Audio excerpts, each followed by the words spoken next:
Donc là, on va monter une sèche, un tavant. Certains m'ont demandé si je pouvais leur faire la vidéo de montage du tavant. Donc voilà, on est parti. Donc à l'étau, j'ai mis un hameçon S3 en taille 10. Donc vous pouvez monter le tavant en 10, 12, 14, voire même 16. En fil de montage, là, je vais utiliser du Vivos en 14-0. Donc très fin comme fil. Et puis surtout très solide. On a l'équivalence d'un 6-0 en tension. Donc très intéressant.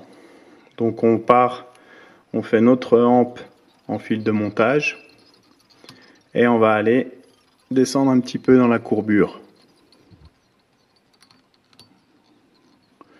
Voilà. Là on enlève le fil de montage, on descend encore un tout petit peu. Voilà. On va faire notre corps. Alors notre corps, plusieurs solutions. Soit vous faites en Earl de Pan, on est barbé, mais dans ce cas-là, il faut le twister avec le fil de montage. Soit là, je vais le faire en peacock en noir. De bons résultats avec le noir cet été à pêcher avec. Sinon naturel. Le clair aussi marche très bien. Voilà, c'est vraiment une mouche pour pêcher en eau rapide. Vous pouvez varier la teinte de corps. Voilà, et que avec le olive où j'ai pas, voilà, pas franchement de résultats, mais après tout dépend des rivières où vous allez pêcher. Donc on fait notre corps. Donc j'ai pas twisté, j'ai juste posé le fil comme ça sur le fil de montage. Voilà, là je le resserre un peu. Ah. Voilà, on va essayer de faire quelque chose d'à peu près conique, pas trop chargé au départ, et puis on recharge, c'est préférable. Ça évite les surcharges et puis ça facilite la mise en place surtout. Voilà. Hop. Donc on reprend, on va faire quand même quelque chose d'un petit peu conique.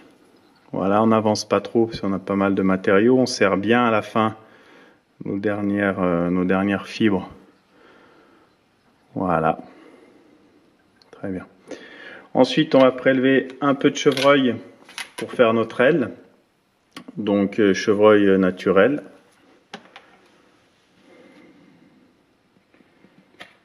Après, vous prélevez une pincée, on enlève la bourre, on règle les poils. Si toutefois il y a une trop grande disparité, vous pouvez utiliser le tasse-poil. Là, ça va pas mal. Donc on positionne notre aile, on règle la longueur, à peu près la longueur de la courbure. Et on vient les placer. Voilà, alors là, on va effectuer une petite collerette en fil. Je vais vous expliquer pourquoi. Voilà, vous voyez. Avant de trop serrer, j'ai fait une petite collerette parce qu'avec du 14-0, si vous faites deux passages, vous tirez tout de suite votre chevreuil, vous allez avoir un effet un peu de lame de rasoir, ça va couper le chevreuil. Alors que là, une fois que vous avez fait votre collerette, vous pouvez, chaque passage, vous tirez un peu plus par la suite. Et ça vous fixe le chevreuil. On va couper tout de suite le devant. Donc on va y faire un peu comme ça. Voilà, en laissant un tout petit peu de chevreuil. Je vais vous expliquer pourquoi. Parce que là, on va s'en servir pour finir de le fixer. Voilà, ça, toutes les fibres là sont bien englobées. Ensuite, la petite astuce pour éviter que votre aile ne tourne sur la hampe. On tire toutes nos fibres sur l'avant, côté œillet. On fait deux passages de fil de montage derrière notre aile de chevreuil. Et là c'est bon, on repasse devant quelques tours et là on a une aile normalement qui va éviter de tourner sur le dessus de votre hampe. Ensuite on va fixer étant donné que c'est un montage parachute, une mèche de polypropylène donc que vous trouvez sur le site en pochette individuelle ou en combo, différentes couleurs. Là j'ai pris du chartreuse. Donc la mèche, vous pouvez même la couper ensuite en deux pour éviter, ça sert à rien de mettre trop de matériaux. Voilà. Là on la fixe par le milieu et on va surtout la resserrer à l'aide du fil de montage, faire vraiment une mèche uniforme. Voilà, on va de toute manière fixer encore par la suite la plume. Donc la plume, là j'ai pris un restant de saddle que j'avais, sinon vous prenez une plume de coup de coq en grizzly ou autre.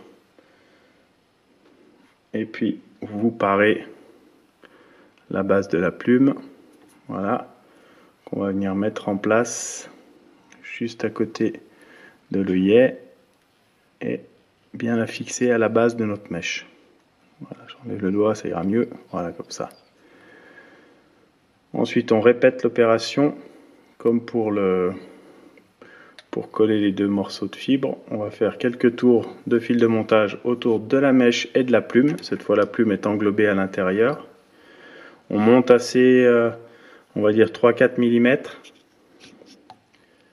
Voilà, et puis on va redescendre. Voilà, ce qui va faire que notre mèche va rester perpendiculaire. Donc voilà. Ensuite, on va faire un thorax. Donc là, étant donné que j'ai pris un noir un peu brillant, je vais partir sur une nuance un peu plus terne pour faire le thorax. Une autre teinte. Donc voilà. Toujours pareil, quelques fibres. Ça sert à rien de surcharger. Donc le thorax là va nous apporter le fait qu'on va cacher un peu tout le système de montage de la mèche et puis de faire le thorax de notre mouche. Donc on fait sur le devant. Voilà, on serre bien. Je vais en rajouter tout de suite un petit peu. On va faire l'arrière de la mèche. Voilà, hop, on va la passer sur l'avant et on passe derrière. Voilà. Faire quelques passages pour bien charger. Tout le temps à la fin, resserrer, si vous faites par ce système, et on laisse notre fil de montage entre l'aile et notre mèche de parachute. Donc là, on va enrouler notre plume autour de notre mèche, en partant depuis le haut et en descendant. Alors, voilà. Donc c'est vraiment une mouche pour les eaux rapides. Hein. Entre le parachute et l'aile en chevreuil, il y en a quelque chose qui flotte quand même, qui flotte bien. Voilà. Pour arrêter notre plume, on va la serrer avec notre fil de montage en passant, en l'entourant dans la mèche, pardon. Comme ceci, faire quelques passages. Voilà. Et normalement, la plume ne doit pas se dérouler. Voilà. Une fois qu'on a fait quelques tours, là j'en ai fait 3, je crois, ça suffit. On reste bien, on vient fixer, vous voyez, je suis à l'arrière. Je n'ai pas été finir ma mouche tout de suite, je me suis mis au niveau de l'arrière du thorax, justement pour garder notre mèche et notre parachute assez droit. Si j'avais accroché sur l'avant, j'aurais eu plutôt quelque chose qui aurait fait comme ça. Donc voilà, là on reste, on tire un peu tous les matériaux sur l'arrière après. Et on vient former notre tête entre le thorax de dubbing et l'œillet. Voilà, donc forcément en 14-0 c'est un peu plus long qu'en 6, mais ça va le faire aussi. Voilà, on va faire pour terminer notre mouche une ligature au whip finish. Voilà, on tire un peu nos matériaux sur l'arrière, on fait notre whip finish. On répète l'opération.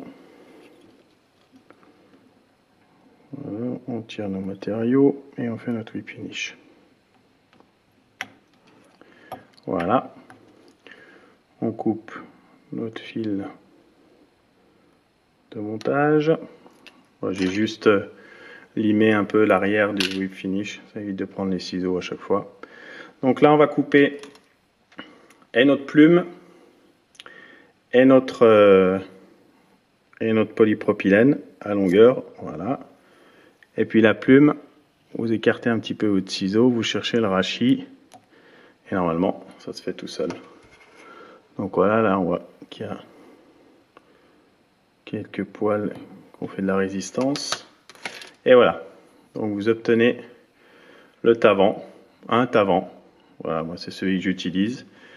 Très bonne mouche pour les eaux rapides ou pour pêcher en duo, nymphe sèche. Donc voilà, bon montage.